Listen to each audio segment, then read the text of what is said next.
Hi guys, it's Clint, Sharp Solutions, Carpet and Upholstery Cleaning, Supply, Install and Repair. Right, I wanted to make a quick video regarding machinery. Okay, now most of you will know that just over a year ago, I swapped as such to a truck mounted carpet cleaning and floor cleaning machine.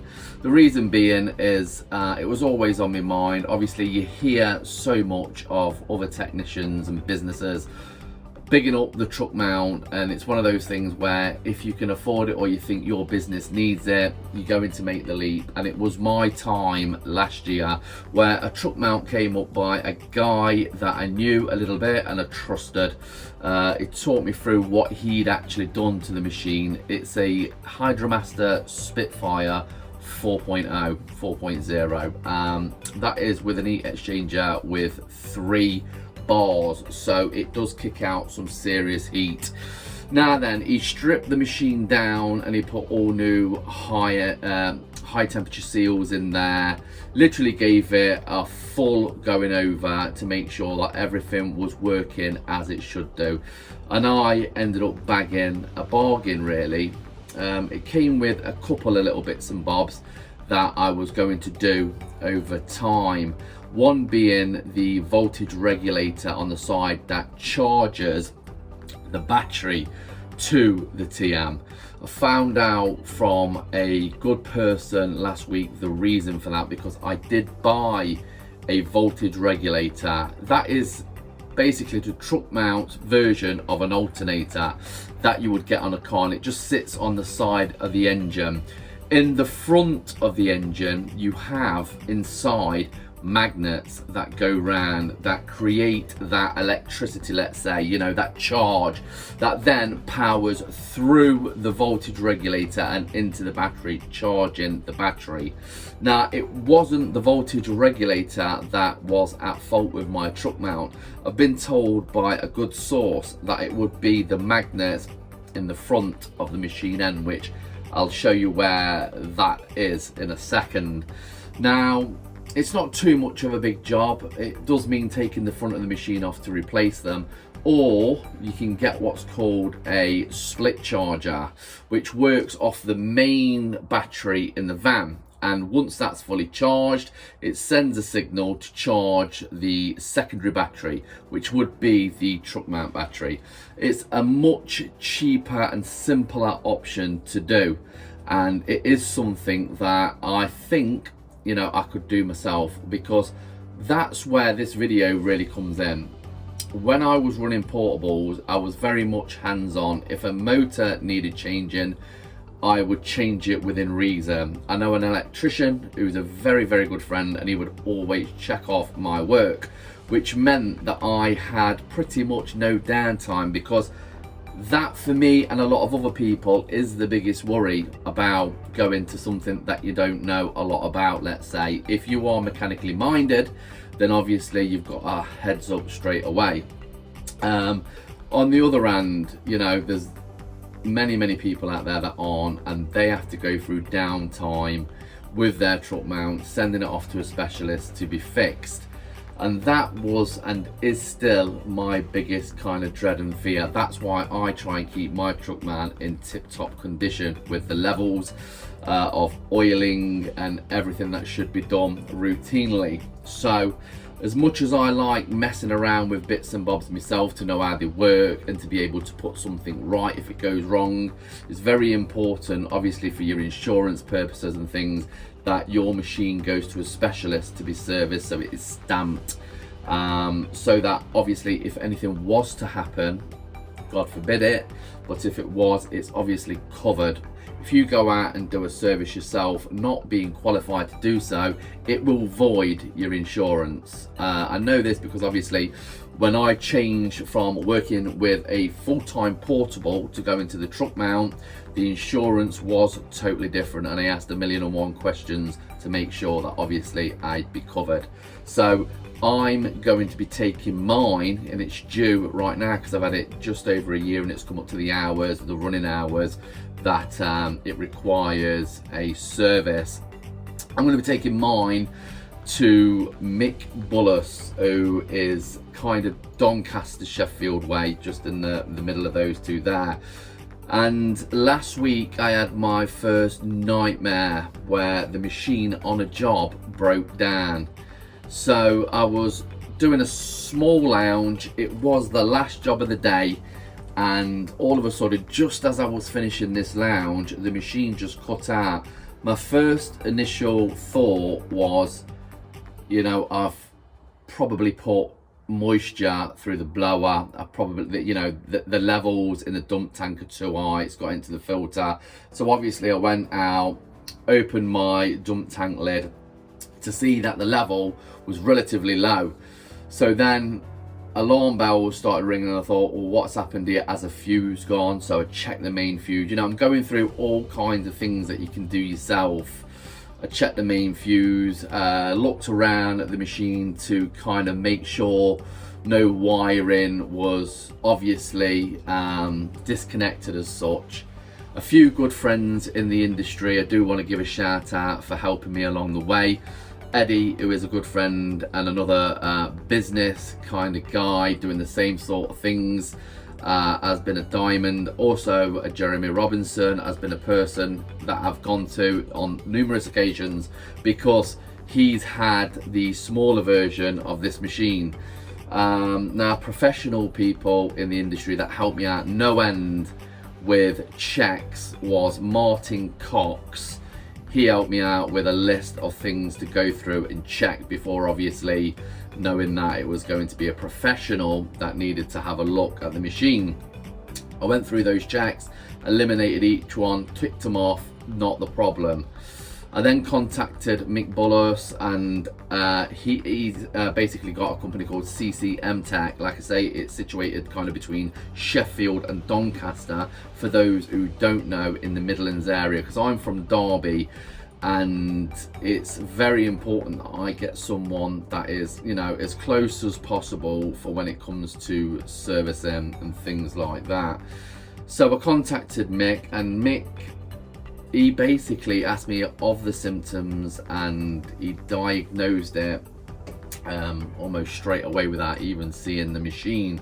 So it turns out that once we got down there, the part that I needed for the machine was a little wire that had kind of electrodes in it. I forget the specific name that he called them, but it goes kind of in the front of the machine and you have to take a few bits off to change it. It's not a massive job, and it wasn't going to cost the earth. So obviously I made my way down to Mick, and we did that and went to start the machine and it wouldn't start. So we was back at square one. But having a professional on hand that was able to, again, go through all the processes but eliminate it was helpful. You know, we started with a wiring loom because I'd been through everything else. So we took the casing off the wiring loom so we could see if anything there had burnt out or anything. And to our luck, there was a wire that went from the header tank switch, the float valve switch. It was disconnected. So Mick said straight away, bingo, connect it up, let's try that. With that, we connected it up, we started it, and it purred. And it was just such a relief. The day after, I had a huge job, carpet, upholstery, rugs, you know, a full day's work that it wasn't so much missing out on the money, it was more that I didn't want to let the customer down. I've been in kind of retail service for a long time, and I know what it's like when you have to let a customer down, and it's not nice feedback.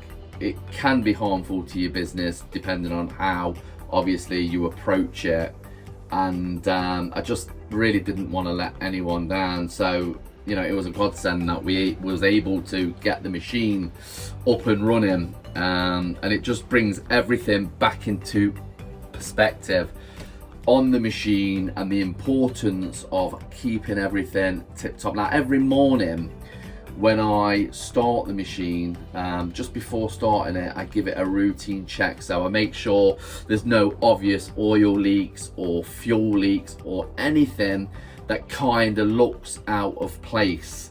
So I do give the machine a couple of minutes check over before filling it and before starting it. And then I will obviously check the water levels for filling, and I will start the machine. Once I've started the machine, I will stay by the machine for a few minutes, just checking that all the pipes running to the pump and the oil pipes and everything, no shaking, there's no uneasy noises that I'm not used to hearing, listening that the machine's actually running right, because you do start to get a sound, you know, of the machine and how it should run when it's running at its optimum kind of health, you know. So anything out of touch with doing this, you're gonna pick up. So this video, it's really for trying to put people at ease, and also I've got a quick repair that I can do myself, and I was just going to show you guys what that is in a minute. So yeah, making sure that everything sounds good on the machine. There's no loose screws, pipes or anything like that that can work their way loose with running the machine, because you've got a natural vibration that comes off the machine, and that can loosen little screws and bolts. So daily checks are so important. It's a must, you know. Even have a checkbook kind of thing that you could say, you know, on this day you found that wasn't right or this wasn't right, just so that you can have peace of mind.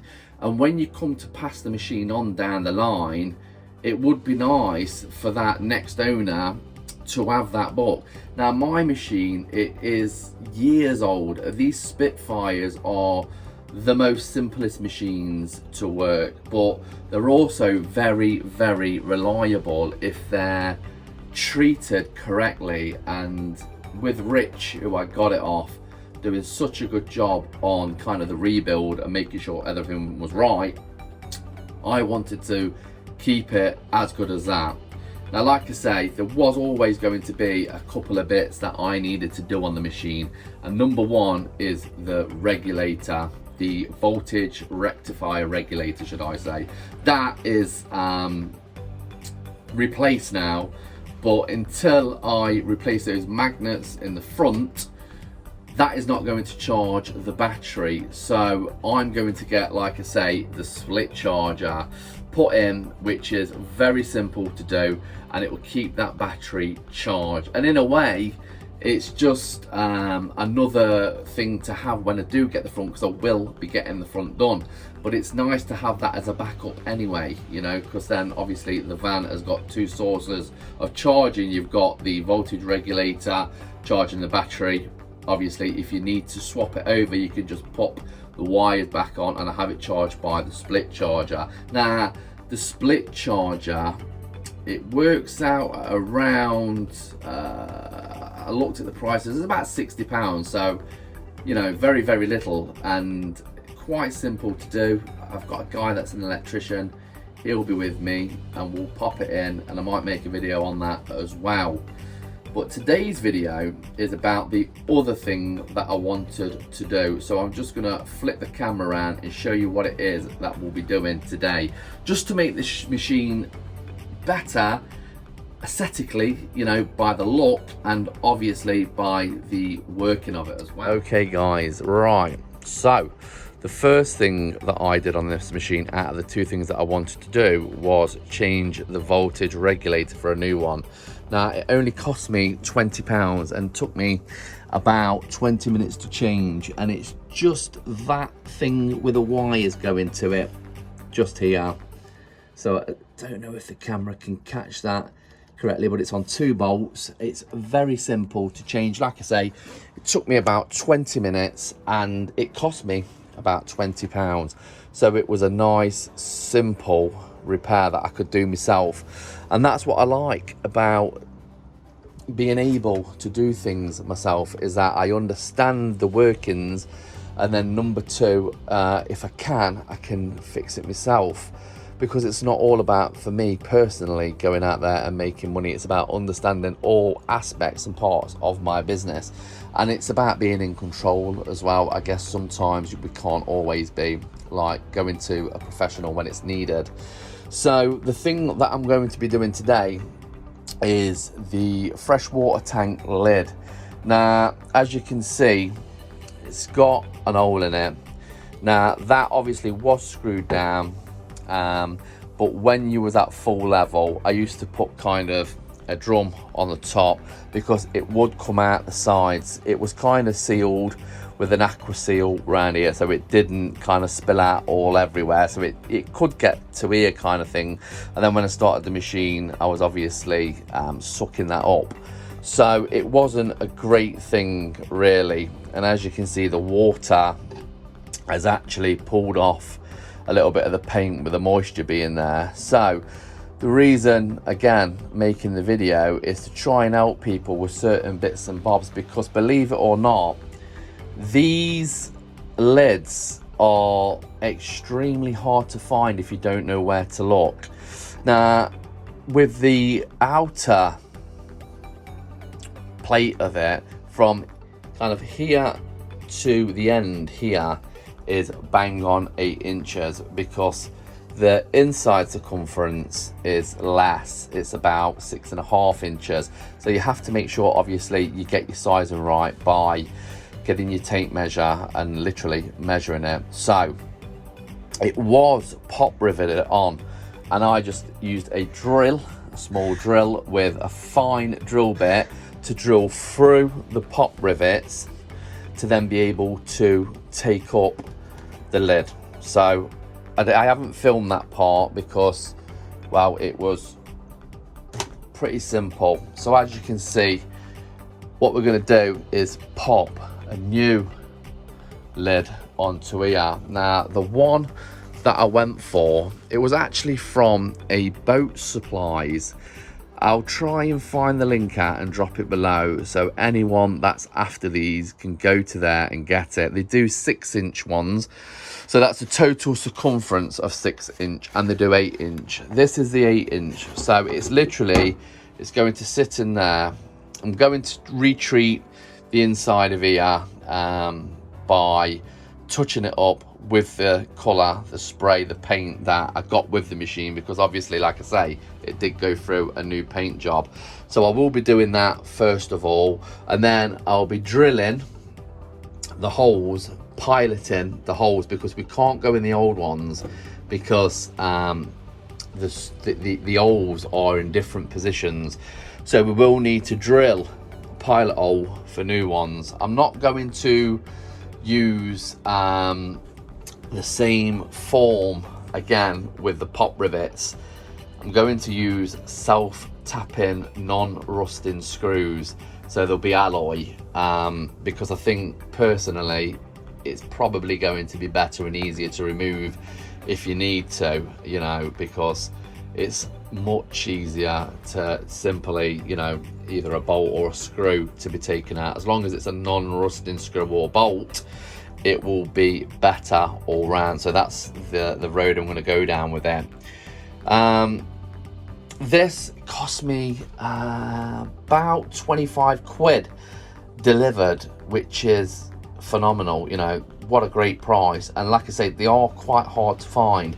So it's from a Boat Supplies. You know, I just went on the internet and I put in boat lids, and then all of a sudden, you know, these came up, quite a few to be fair, different sizes, different shapes.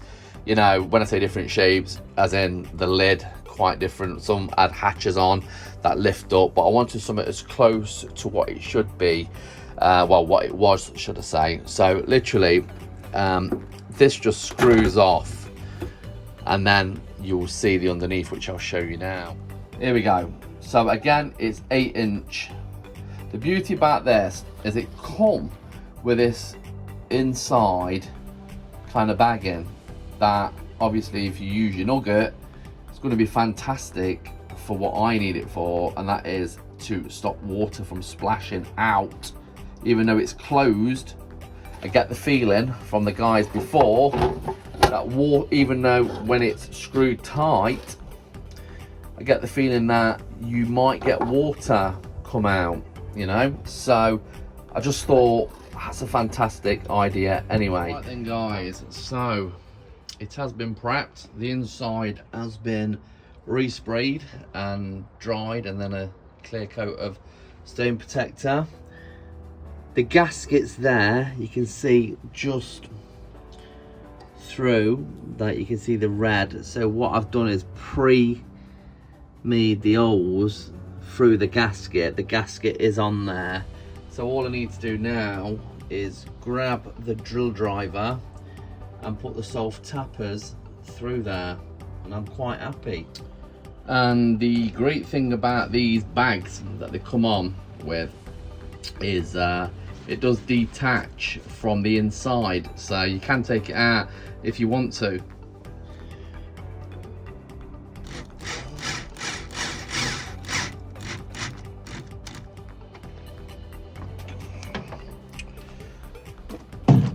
And that's that. So like I say, I did run some sealant all the way around that edge, and it's just squoze out a little bit, which is good, just to seal that. Let's have a quick butchers at the lid.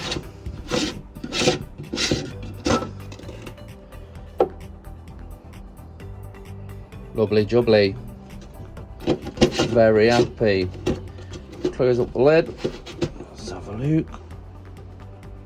Oh, it was nice and tight. Yes, I'm happy at that, guys. Spot on.